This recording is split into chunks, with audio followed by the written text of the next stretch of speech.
Hello friends, आप सबका मेरे चैनल पर बहुत बहुत स्वागत है। तो इस वीडियो में हम जो मॉर्फोलॉजी के बारे में बात करेंगे इसके बारे में। तो सबसे पहले ज्योग्राफी क्या है, दो पार्ट में डिवाइड होती है। एक तो भौतिक भूगोल होता है, फिजिकल ज्योग्राफी, और दूसरा होता है ह्यूमन ज्योग्राफी यानी कि मानव भूगोल। तो भौतिक भूगोल में हम इसमें ये पीटी प्लस मेंस का है। तो ज्योग्राफी विश्व और भारत की देखेंगे।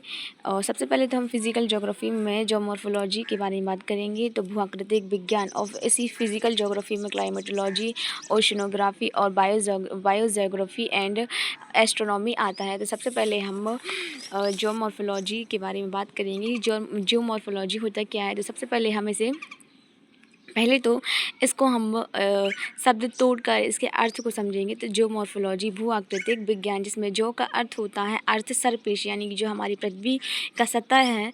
तो जो का अर्थ होता है पृथ्वी यानी कि भू। मॉर्फो का अर्थ होता है आकृति यानी कि लैंड फॉर्म, जो लैंड फॉर्म होती है तो उसे हम मॉर्फो बोलते हैं। लॉजी का मतलब होता है कि स्टडी करना, यानी कि हमारी पृथ्वी सतह पर, यानी पृथ्वी सतह पर क्या है तो ये उपस्थित यानी कि पर्वत पठार मैदान ही है ना, यानी कि विभिन्न प्रकार की आकृतियाँ। तो पृथ्वी सतह पर उपस्थित विभिन्न प्रकार की क्या आकृतियों का अध्ययन करना ही क्या कहलाता है, जियोमॉर्फोलॉजी कहलाता है। तो हमारी अर्थ सरफेस है, जो लैंड फॉर्म है। तो लैंड का अर्थ होता है स्थल और फॉर्म का अर्थ होता है यानी आकृति, यानी कि जो हमारी भू आकृति है, भू आकृति, तो उसका अध्ययन करना।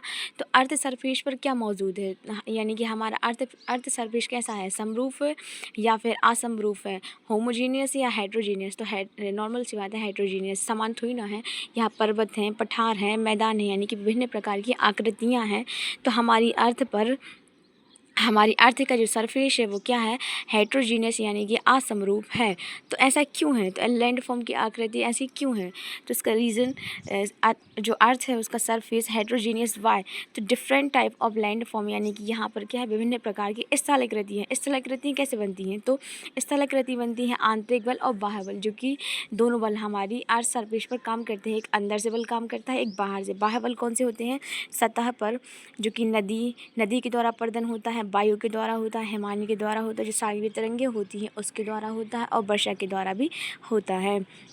और आंतरिक बल में क्या है कि जो हमारी पृथ्वी का आंतरिक भाग है उसमें क्या है, टेम्परेचर ज़्यादा है। टेम्परेचर ज़्यादा होने के कारण वहाँ की रॉक्स क्या है, वो एकदम मेल्ट यानी कि पिघली हुई अवस्था में होती हैं। तो यहाँ क्या है, अर्थ सरफेस पर टेम्परेचर ज़्यादा है, वहाँ पर टेम्परेचर ज़्यादा है तो नॉर्मल सी बात है, एनर्जी ज़्यादा होगी और हीट भी ज़्यादा होगी। तो जिसके कारण क्या है, हमारी जो पृथ्वी का आंतरिक भाग है वो क्या अशांत होगा, शांत नहीं होगा। तो और अशांत होगा तो यहाँ संवहन धाराएँ चलती हैं और यहाँ क्या है, ट्रांसफ़र होता है किसका, हीट का ट्रांसफ़र होता है। और ये माध्यम की सहायता से होता है, यानी कि ठोस द्रव और गैस की सहायता से क्या है, यहाँ ट्रांसफ़र होता है हीट का। जिसके कारण क्या है कि आंतरिक बल पैदा होता है, आंतरिक बल और बाह्य बल के परिणाम स्वरूप क्या है, हमारी अर्थ का सरफेस है वो क्या है, हेट्रोजीनियस यानी कि असमरूप है, यानी कि समान नहीं है, वो ऊबड़ खाबड़ है, यानी पर्वत पठार और मैदान जैसी स्थलाकृतियाँ मौजूद हैं।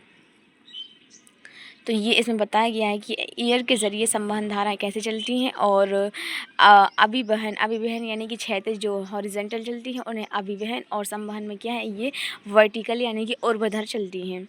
तो इसमें ये एक फिगर बना हुआ है। तो इसमें क्या है कि यहाँ पर टेम्परेचर ज़्यादा है, जिसके कारण यहाँ क्या एक हॉट स्पॉट यानी कि तप्त स्थल जनरेट हुआ है। और यहाँ से क्या संवहन धारा ऊपर सतह पर चलती हैं और सतह से टकराती हैं, जिसे क्या संवहन धाराएं कहते हैं। और ये एक फोर्स पैदा करती हैं, यानी कि एक बल पैदा करती हैं, आंतरिक बल।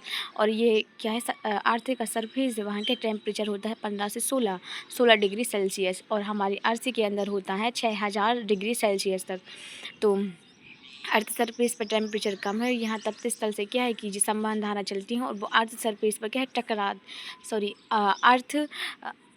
अर्थ से टकराती हैं और क्या है, एक फोर्स पैदा करती हैं, एक आंतरिक बल। तो ये संवहन धारा पृथ्वी की आंतरिक भाग को क्या अशांत बनाती हैं, यानी कि शांत नहीं रहती हैं। तो आंतरिक बल के परिणाम स्वरूप क्या होता है, इनका उत्थान होता है, यानी कि नई नई आकृतियों का निर्माण होता है। बाह्य बल क्या है, कटाव कर देता है, तो इनका अपक्षेपण या निक्षेपण हो जाता है, यानी कटाव होता है।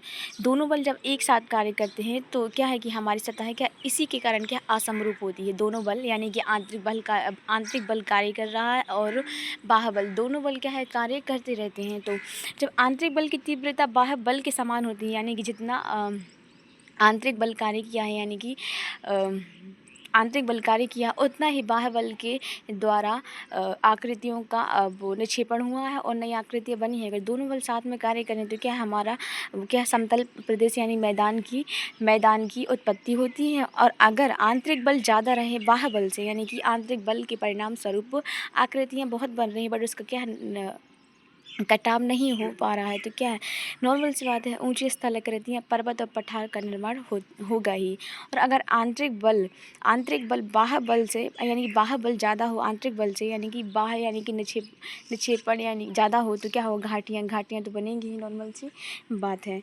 तो ज्योमॉर्फोलॉजी का सामान्य अर्थ क्या है कि भू आकृतिक विज्ञान में पृथ्वी की सतह पर उपस्थित विभिन्न प्रकार की स्थलाकृतियों का अध्ययन करना, यानी कि जो हमारी अर्थ सरफेस है उस पर जितनी भी स्थलाकृतियाँ हैं, पर्वत पठार मैदान है, उन सब की स्टडी करना ही क्या है भूआकृतिक विज्ञान कहलाता है। तो पृथ्वी सतह पर क्या है पर्वत पठार मैदान घाटियाँ इत्यादि आदि स्थलाकृतियाँ हैं जो कि ज्योमॉर्फोलॉजी का क्या एक एग्जाम्पल है।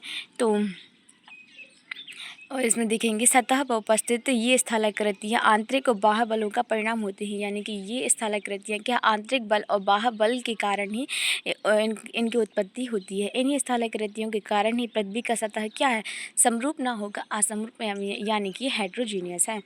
तो ऊष्मा के स्थानांतरण की इसमें विधियाँ दी गई हैं, चालन संवहन अभिवहन और विकिरण, यानी कि कंडक्शन कन्वेक्शन एडवेक्शन और रेडिएशन। तो ये चालन क्या कहलाता है, तो ठोस की सहायता से ऊष्मा का एक स्थान से दूसरे स्थान तक स्थानांतरण होना, यानी कि जब ठोस की सहायता से ऊष्मा एक स्थान से दूसरे स्थान पर जाए उसे क्या है कंडक्शन कहते हैं, यानी चालन कहते हैं।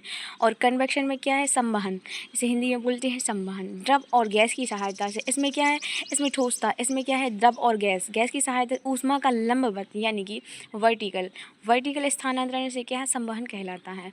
फिर है एडवेक्शन कहलाता है अभिवहन, यानी कि द्रव और गैस। इसमें क्या है इसमें द्रव और गैस, इसमें क्या था इसमें वर्टिकल था, इसमें हॉरिजॉन्टल हो जाएगा, यानी कि क्षैतिज स्थानांतरण होगा।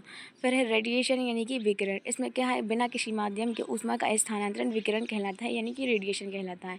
जैसे कि सूर्य का प्रकाश क्या आता है उसमें उसको किसी भी माध्यम की आवश्यकता नहीं होती है और अर्थ सरफेस पर क्या आ जाता है, इसलिए ये सूर्य इसका एक अच्छा एग्जाम्पल हो सकता है। तो जियोमॉर्फोलॉजी में इतने सारे टॉपिक्स हैं जो हम नेक्स्ट वीडियो में बात करेंगे। तो वीडियो अच्छी लगी तो वीडियो को